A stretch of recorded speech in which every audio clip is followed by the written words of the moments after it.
करते हुए कह रहे हैं कि हरिराम व्यास जी का नियम क्या है, आपके इष्ट कौन हैं? बोले जिनके भी माथे पर तिलक दिखाई दे जाए, गले में कंठी माला दिखाई दे जाए, हरिराम व्यास जी उसी को ही अपना इष्ट मानते हैं, भक्तों को अपना इष्ट मानते हैं, और संत भक्त यदि हो तो उसको अति इष्ट मानते हैं। ऐसी हरिराम व्यास जी की निष्ठा है भक्तों के प्रति और संतों के प्रति।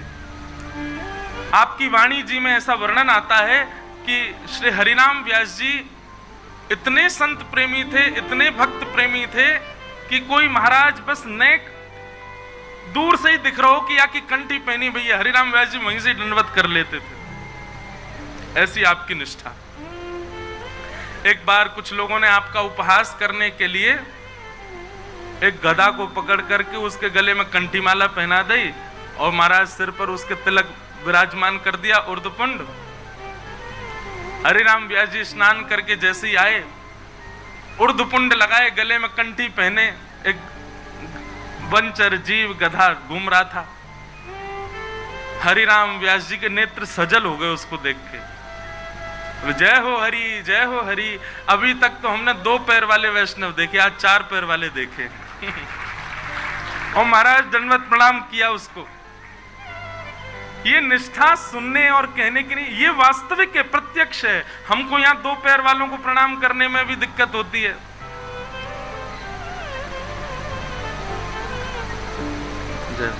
हाँ, तो सप्तनिधियों का जो पद है भगवत ऋषिकदेव जी का, जिससे सप्तनिधि वाला पद विस्तृत लिखा गया। प्रथम दरस गोविंद रूप के प्राण पियारे, दूजे मोहन मदन सनातन सुचिर धारे, तीजों गोपीनाथ मधुहस कंठ लगाए, चौथे राधा रमण भट्ट गोपाल लढ़ाए।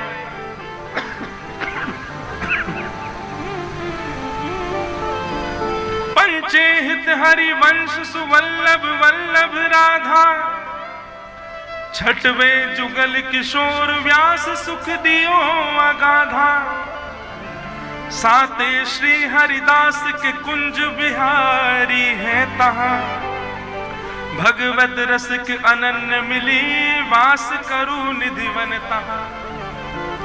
ये सप्तनिधियों का भगवत ऋषिकदेव जी का पद था, जिससे वृंदावन प्यारो वृंदावन पद विस्तृत लिखा गया। अभी एक और चौका आया, लइयो भैया। ये कौन सा भाव है, कौन सा वाला? अच्छा हाँ, सरस माधुरी जी ने सप्त देवालय को वर्णन किया है ना। सप्त देवालय श्रीमद गोविंद देव दामोदर गोपीनाथ, ठाकुर विनोदी लाल जयपुर में राजे हैं। वाह, सौभाग्य जयपुर के कि संत जन भी अपनी वाणी में नाम लिख रहे हैं। श्रीमद गोविंद देव दामोदर गोपीनाथ, ठाकुर विनोदी लाल जयपुर में राजे हैं। राधा रमण श्याम सुंदर वास करें वृंदावन, मदन मोहन लाल जी करौली छवि छाजे हैं। 7 ये स्वरूप हैं अनूप सर्व विश्व बीच, दर्शन के किए सकल पाप ताप भाजे हैं।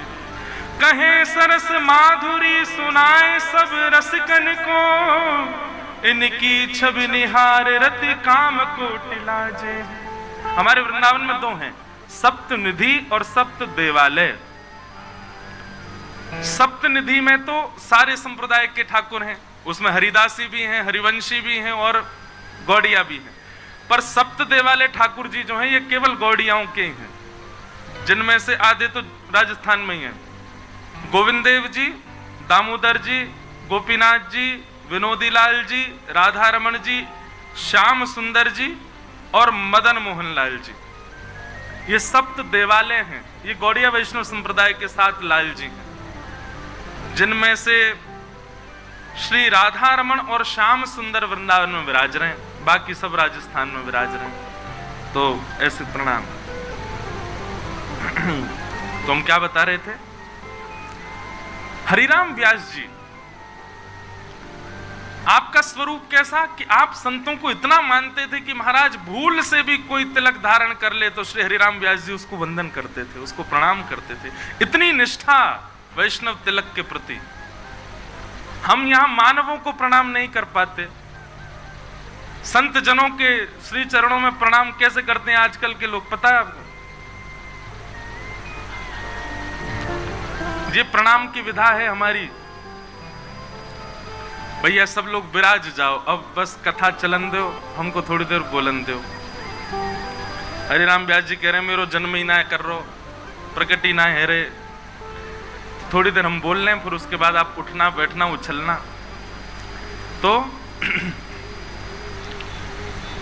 सबसे पहली बात यही कहते हैं श्री नाभा जी, ये सबसे विशेष गुण है श्री हरिराम व्यास जी का कि संतों के प्रति, भक्तों के प्रति, वैष्णव तिलक धारण करने वाले, कंठी माला पहनने वाले, ये दो भाव दिखते ही हरिराम व्यास जी को उस व्यक्ति में कोई अवगुण नहीं दिखता, वो संपूर्ण गुणवान दिखाई देता है। ऐसे श्री हरिराम व्यास जी। दूसरा यहां पर भाव जो कहते हैं श्री नाभा जी, वो क्या कह रहे हैं? इधर देखो।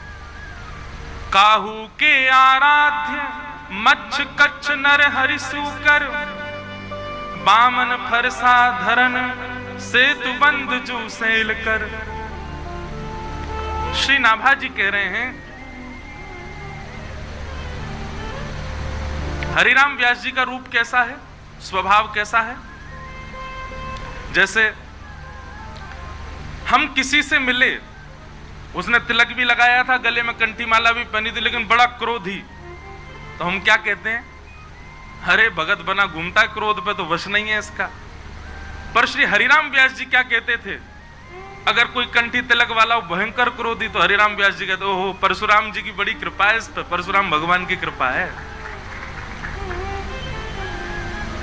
और जैसे कई मंगता भक्त होते हैं, मंगता भक्त मतलब तिलक स्वरूप लगा लेते हैं, कंठी पहन लेते हैं, इतना दे दो हमको, हम इतनी दूर से आए हैं, ये कर दो ये कर दो, थोड़ा यहाँ दे दो, थोड़ा उसके लिए दे दो, यहाँ के लिए दान कर दो, ये कर दो वो कर दो। हम क्या कहते हैं? भगत जी बन गए, लोभ खत्म नहीं हुआ है हृदय से। पर श्री हरिराम व्यास जी क्या कहते हैं? ओहो बामन भगवान है, त्रिलोकी लूट के ले जाएंगे। ये श्री हरिराम व्यास जी का स्वरूप है। हरिराम व्यास जी किसी में अवगुण देखते ही नहीं थे। आहा, कोई वैष्णव रूप में है और बगल में बैठ करके संसारी चर्चा कर रहा है, हरिराम व्यास जी कहते भैया ये निश्चित ही बाहर से कठोर दिखा रहा है अपने आप को, भीतर से या कि भीतर भी नृसिंह भगवान बैठे होंगे। कहने का अभिप्राय श्री नाभा जी वर्णन कर रहे हैं कि वे किसमें अवगुण देखते ही नहीं थे, सब में गुण ही गुण देखते थे, चाहे जैसा भी हो। हरिराम व्यास जी का एक चरित्र आता है, बाद में बताना चाहिए पर अभी छप्पे के अनुसार बता देते हैं। संतों के प्रति इतनी निष्ठा और उनकी निष्ठा की इतनी महिमा सब जगह गाई जाती थी। एक बार एक संत बोले मैं इनकी परीक्षा लेके देखता हूं, तो जाओ। तो वृंदावन में कई लोगों ने दर्शन नहीं किया होगा, किशोर वन, एक किशोर वन है बीच वृंदावन में। किशोर वन में आप विराजते थे, वहीं पर श्री जुगल किशोर जी प्रकट हुए थे, जो आज पन्ना में विराजते हैं, छतरपुर के पास मध्य प्रदेश में। तो एक संत आए, बोले मैं इनकी परीक्षा लेके आऊं, पहले से ही डिसाइडेड था कि परीक्षा लेनी है। तो संत गए उनके पास, संतों को आते देख हरिराम व्यास जी तुरंत दंडवत प्रणाम किए, जय हो भगवान आइए आइए। संत बोले हमको बहुत जोर की भूख लगी है, जल्दी प्रसाद पवाओ। हरिराम व्यास जी बोले सरकार अभी राजभोग का समय हुआ है, जिनको नहीं पता उनको बता, दोपहर की प्रसादी को राजभोग कहते हैं, ठाकुर जी को दोपहर का जो भोग लगे उसको राजभोग कहते हैं। तो बोले अभी राजभोग का समय है, अभी जुगल किशोर जी पहले पालें और उसके बाद प्रसादी आप पइयो। संत बोले एक तो मैं इतना भूखा, इतने दिन से अभी अच्छे से अन्न पाया नहीं, और भूखा प्यासा तुम्हारे पास आया, तुम और प्रतीक्षा के लिए कह रहे हो मुझे? मुझसे प्रतीक्षा नहीं हो रही है, जल्दी पवाओ। तो कुछ वैष्णव बालक थाली लेकर के जा रहे थे जुगल किशोर जी के मंदिर में भोग लगाने। हरिराम व्यास जी बोले सुनो भैया, ठाकुर जी ने एक देर इंतजार कर लेंगे, एक देर भूखे रह लेंगे, पहले इनको पवाओ, लाओ थाली धरो इनके सामने। बहुत ध्यानपूर्वक सुनना, ठाकुर जी का भोग नहीं लगा, अमनिया ही रख दी संत के आगे। बोले महाराज मुझे पता है ठाकुर जी को या से ज्यादा सुख में लगो कि आप पहले पाओ, आप पाओ।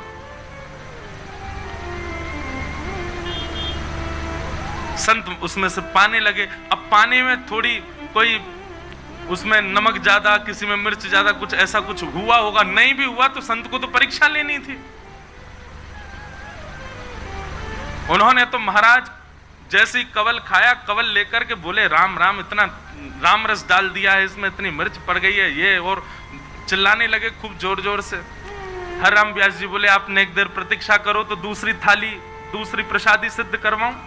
बोले प्रतीक्षा के लिए बोलता है, मुझे भूख लगी है बड़ी जोर की। और महाराज उठा करके वो थाली ही हरिराम व्यास जी के सिर पर मार दी। हरिराम व्यास जी बोले जय हो, धन्य है गए, धन्य है गए, आज तो भजन को प्रमाण मिल गए हो। सब लोग बोले वो आपके सिर पर थाली मार रहे हैं, आप खुश हो रहे हो। अरे भैया जीवन भर तो या ब्रज में रह करके संतन की शीत प्रसादी खाई, संत प्रसाद पाके चले जाएं, उनके दोना पत्तलन से बीन बीन करके हम पाते, पर आज तो और बीन बीन कर पावे में केवल जिह्वा को प्रसाद मिलता, पर आज तो संत ने सामने बैठ करके प्रसादी पा करके अपनी शीत प्रसादी पवाई नहीं, पूरा अभिषेक ही करा दियो मेरो। आज तो मैं धन्य है गयो, आज तो मेरी सर्वांगीण इंद्रियां तृप्त हो गई। ऐसी निष्ठा हो सकती है किसी की? अरे महाराज आपको हम अन्यथा ना समझिएगा, आप लोग मिलने आते हो हमसे, अगर मैं एक बार भी अगर अपने तेज आवाज में अगर आपको डांट दूं, आप दूसरे दिन आ नहीं सकते हो। अरे बनो डोले ब्यास, तेरे जैसे 1000 डोले कोई और के पास सुन लेंगे हम, गुस्सा करें हमारे ऊपर, है कि नहीं महाराज? जैसे लोग हैं बिल्कुल निश्चित हैं। हमारे वृंदावन के कई संत तो जानबूझ के क्रोध दिखाते हैं ताकि भीड़ कम हो, लेकिन हरिराम व्यास जी जैसे निष्ठा हो, चाहे तुम कचू कर लो, हम आपके चरण नहीं छोड़ेंगे। आपके प्रति हमारी निष्ठा है, संपूर्ण निष्ठा है। ऐसी निष्ठा भक्तों के प्रति, बंधुओं देखो भगवान के प्रति निष्ठा होना, मैं उसको एक प्रकार से वो निष्ठा है, पर उसको आप सुदृढ़ निष्ठा मत मानिएगा। ठाकुर जी के प्रति निष्ठा होना सुदृढ़ निष्ठा नहीं है, वैष्णवों के प्रति निष्ठा होना ये सुदृढ़ निष्ठा है। आप कहेंगे ऐसा क्यों कह रहे हैं आप तो भक्तमाल कर रहे हैं तो ठाकुर जी को कुछ समझ ही नहीं रहे हैं। ऐसी बात नहीं है। ठाकुर जी को आप कैसा भी पवा सकते हो, ठाकुर जी को आप कुछ भी पहना सकते हो, ठाकुर जी को आप कहीं भी बैठा सकते हो, ठाकुर जी के संग कैसे भी व्यवहार कर सकते हो, पर वैष्णवों के प्रति व्यवहार से पहले आपको चिंतन करना पड़ेगा, सोचना पड़ेगा। कुछ भी नहीं पवा सकते, कहीं भी नहीं बैठा सकते, उनका सम्मान आदर सब चीज का विचार करना पड़ेगा आपको। भैया ठाकुर सेवा सब सीख जाएंगे, पर हरि जन की सेवा ये ठाकुर जी ही सिखाते हैं। आप जिस परिवार के उत्सव में बैठे हैं, सरस कुंज, और सरस कुंज के कृपा पात्र लोकेश जी, इनके पिताजी, इनके ताऊ जी, इनका पूरा परिवार ये संत सेवा करना जानता है। इनके मुंह पे कह रहे हैं प्रशंसा के रूप में नहीं, पर वास्तव में महाराज जी भक्तमाल जी में त्रिलोचन जी की कथा इस बात को प्रमाणित करती है कि संत सेवा मानव नहीं करता, स्वयं ठाकुर जी करते हैं। आप ठाकुर की सेवा कर रहे हो, ठाकुर जी का श्रृंगार कर रहे हो, उनको भोग राग सुना रहे हो, ये ठीक है, अच्छा है, पर उनके हरिजनों की सेवा करो, जिससे उनको सुख मिले, ऐसी सेवा करो तो जाने कि आप सेवक हो। हर कोई नहीं कर पाता, पर श्री हरिराम व्यास जी तो उसके प्रमाण हैं।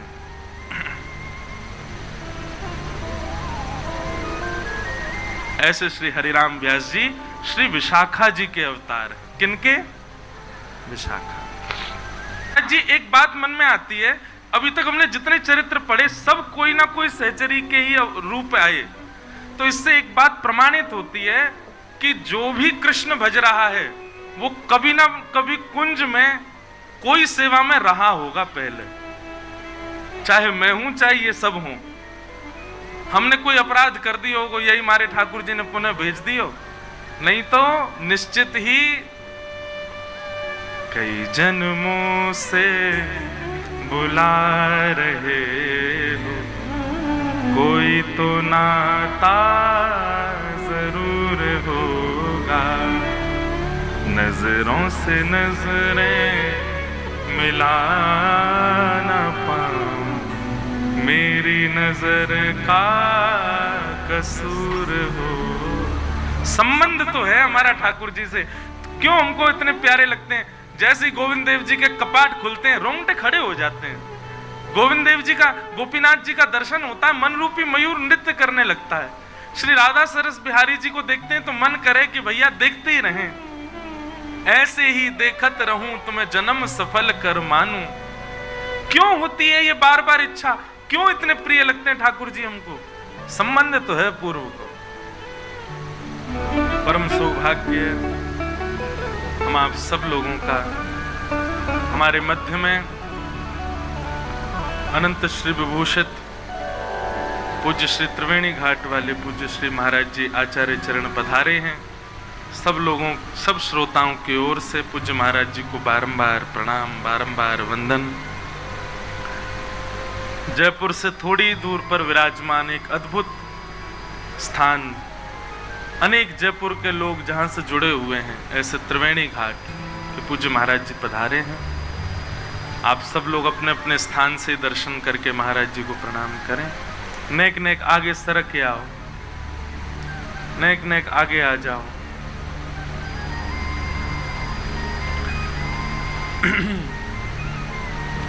बोलो वृंदावन बिहारी लाल की, श्री युगल बिहारी लाल की जय।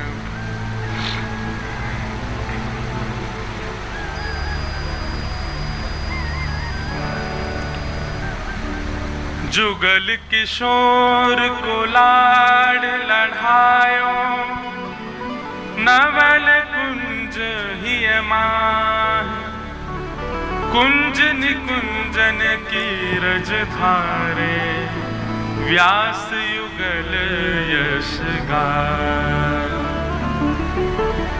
जुगल किशोर को लाड लड़ायो, नवल कुंज ही माए, कुंज निकुंजन की रस धारे, रज धारे, हरि व्यास युगल यश गाय। वृंदावन प्यारो वृंदावन। ये जो वृंदावन प्यारो वृंदावन पद लिखने की जो हमको प्रेरणा मिली वो श्री हरिराम व्यास जी से ही मिली।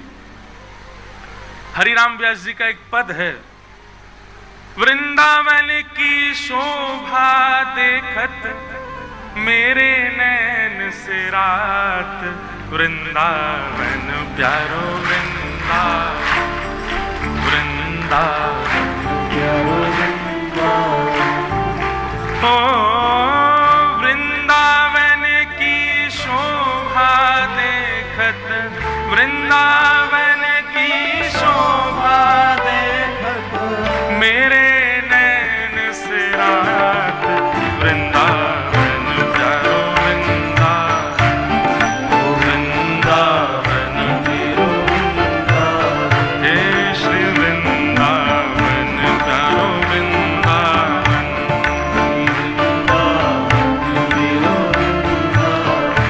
हमने जो महाराज जी जो वृंदावन प्यारो वृंदावन पद है, ये पद लिखने के लिए जब भाव बनाया था तो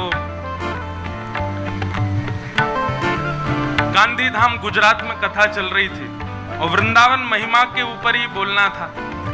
तो भगवत रसिक देव जी का एक पद है, अब वो पद मेरी स्मृति में नहीं आ रहा, मुझे लेके बैठना चाहिए। किसी को अगर हो तो वो सप्तनिधियों का जो उन्होंने पद गाया है, प्रथम दर्श गोविंद रूप के प्राण प्यारे, दूजे मदन मोहन सनातन ही उरधारे, ऐसे करके सप्तनिधियों का एक भाव है। तो पहले तो उसको पढ़ा और उसके बाद हरिराम व्यास जी का ये वाला पद पढ़ा और दोनों को विचार करते हुए तब वह पद लिखा गया, श्यामा हृदय कमल सो प्रगटो श्याम हृदय को भाई। तो उस पद के जनक दो हैं, एक तो श्री भगवत ऋषिदेव जी और दूसरे श्री हरिराम व्यास जी। इन दोनों की कृपा से हमने उस पद को लिखने का प्रयास किया, पर मूल जो प्रेरणा मिली वो हरिराम व्यास जी से मिली। वृंदावन की शोभा दे